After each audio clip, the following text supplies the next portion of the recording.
संपूर्ण नर्मदापुरम संभाग में मौसम का मिजाज बदला हुआ है। इस बदले हुए मिजाज के कारण बेमौसम हवा पानी के साथ ही आसमान से ओले रूपी बर्फबारी भी हो रही है और इस ओलेबारी से खेतीहर क्षेत्र की फसलें तबाही की ओर जा रही है।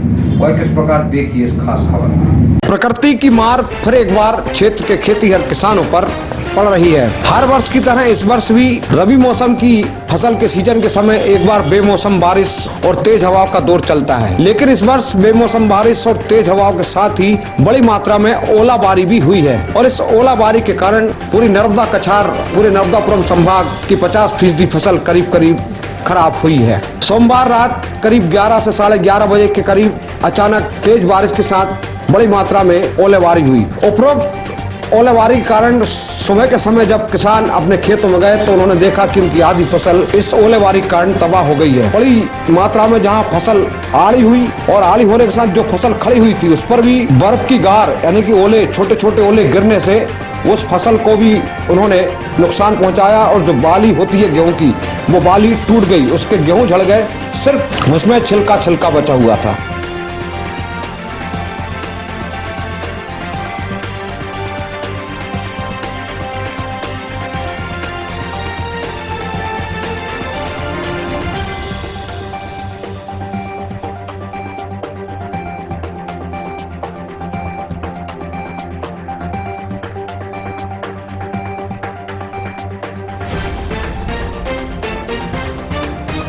गेहूं की फसल के साथ ही चने की फसल भी बड़ी मात्रा में नुकसानी हुई।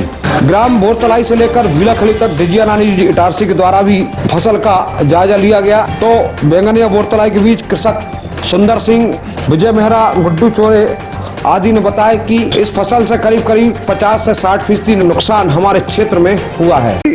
रात में जो बारिश हो रही थी, ओले गिर रहे थे क्या, और ओले किस साइज के गिर रहे थे, बड़े गिर रहे थे? ओले जे मान के चलो आप, तो केरी के साइज मान के स्टार्टिंग हुई थी हमारे यहाँ पे। 5 मिनट पेवर ओले केरी के समान गिरे, इतने बड़े जैसे पत्थर मार रहे कोई घर पे।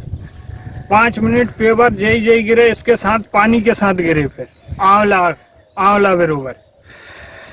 तो क्या वो ओले ही जो खड़ी फसल पे गिरे हैं क्या है? तो हाँ, ओले ही गिरे, उनसे जो बाली की पूरा क्षति हो गई। ओले लगने से पूरी फसल जे दाने नीचे गिर चुके हैं, बाल भी बिल्कुल जैसी टेढ़ी हो गई है, झड़ गया है।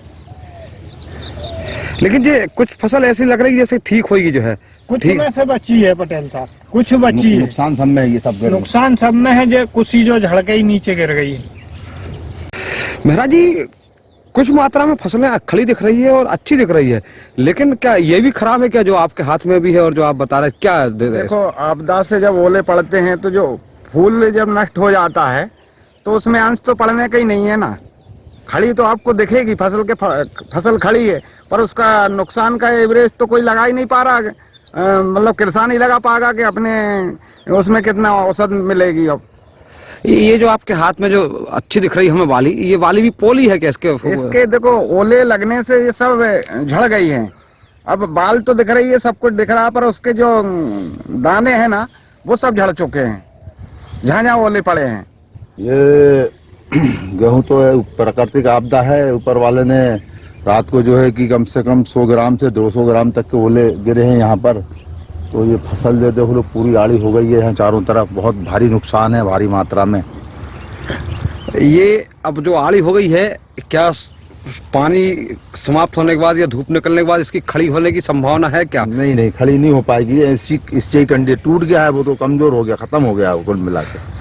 ये सब मुड़ के गिर गया, गाढ़ा गेहूं गिर गया है, वो नहीं होता है खड़ा। एवरेज भी कम होगा इसमें, कम से कम 3 से 5 गुना का एवरेज कम हो जाएगा। भारी नुकसान झेलना पड़ेगा किसान को। वहीं इस तरफ सोना सांवरी से लेकर बाईखेली तक की जो खेतीहर भूमि है, यहाँ भी बड़ी मात्रा में ओलाबारी हुई और ओलाबारी के कारण फसल को नुकसान हुआ। यहाँ भी बड़े बड़े ओले खेतों में गिरे जिन्होंने फसल को चौपट कर दिया। उपरोक्त संदर्भ में ग्राम साकेत के युवा किसान गुरु पटेल बताते हैं कि गेहूं के साथ ही चने की फसल भी नष्ट हुई है। उन्होंने शासन से मांग की कि इस खराब हुई फसल का जल्दी सर्वे हो और उसका मुआवजा हमें दिया जाए, और मुआवजे के साथ ही जो फसल बीमा होता है उस फसल बीमा का क्लेम भी इन किसानों को दिया जाना चाहिए जिनकी फसल नुकसान हुई है। गुरुपटल जी, रात में बारिश हुई है, ओलेबारी भी हुई है, आपके क्षेत्र में क्या स्थिति रही? कौन सा क्षेत्र है आपका?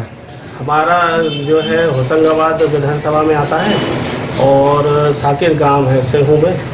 और इतनी अधिक ओलेबारी हुई है 11 बजे रात के करीबन आधा किलो के आसपास जो है वो ओले बहुत तेज मात्रा में और बहुत अधिक गिरे हैं, जिससे गेहूं की जो बालियां हैं वो टूट के ज़मीन पे गिर चुकी है। और स्थिति ये है कि मुश्किल से मुश्किल 10% बालियां ही गेहूं में बची होंगी। अधिक बालियां जो है वो गेहूं की ज़मीन पे गिर गई है। और इतनी तेज और इतनी अधिक मात्रा में ओले थे कि सुबह तक जो है वो ओले खेतों में और मेड़ों पे जमा हुए थे। मैंने तो गेहूं के अलावा कुछ किसानों के चना बोया था, कुछ उन्होंने सब्जी लगाई थी, लेकिन गेहूं की मात्रा और सब्जी में इतना भारी नुकसान है कि करीबन 75 से 80% फसल जो है वो बर्बाद हो चुकी है, अधिकतम से।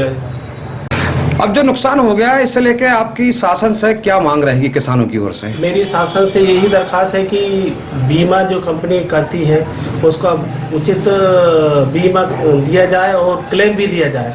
और शासन से भी अनुरोध करूंगा कि वो भी कुछ ना कुछ इसमें विषय में सोचा जाए, क्योंकि कि आगे वही फसल के लिए हमको जो है वो लागत लगानी पड़ेगी और उसके लिए हमको मुआवजा जो है वो जल्दी से जल्दी और अधिक से अधिक दिया जाए। और प्रधानमंत्री जो फसल बीमा है उसका भी लाभ जल्दी से जल्दी मिले। फसल नुकसान के संदर्भ को लेकर हमने इटारसी तहसीलदार श्रीमती सुनीता साहनी से दूरभाष पर चर्चा की, तो उन्होंने बताया कि हमने सुबह ही जाकर अनेक ग्राम क्षेत्रों का दौरा किया है और बाकी फसल नुकसानी हुई है और हमने पटवारियों को आदेश दे दिए हैं सर्वे करने के। इसी प्रकार होशंगाबाद तहसीलदार ने भी अपने क्षेत्र के अंतर्गत आने वाले सोना सावनी साकेत आदि ग्रामों की उन फसलों का सर्वे करवाया है जो नुकसान हुई है। अब देखना है, नुकसान तो बड़ी मात्रा में हुआ है, अब पटवारी जब सर्वे करेंगे तो वो कितना नुकसान आंकते हैं। बहरहाल किसानों की यह गेहूं की फसल सबसे बड़ी फसल होती है और इसमें नुकसान होना समझो किसानों की कमर टूट जाने के समान होता है, लेकिन क्या करें, प्रकृति की मार है, इसको सहना पड़ेगा। अभी मौसम विभाग के द्वारा आगामी 2 दिन तक और इसी प्रकार का मौसम बताया गया है और इसी के तहत आज मंगलवार को भी देर शाम फिर एक बार बारिश रह रहकर प्रारंभ हो गई है। Bureau report Itarsi.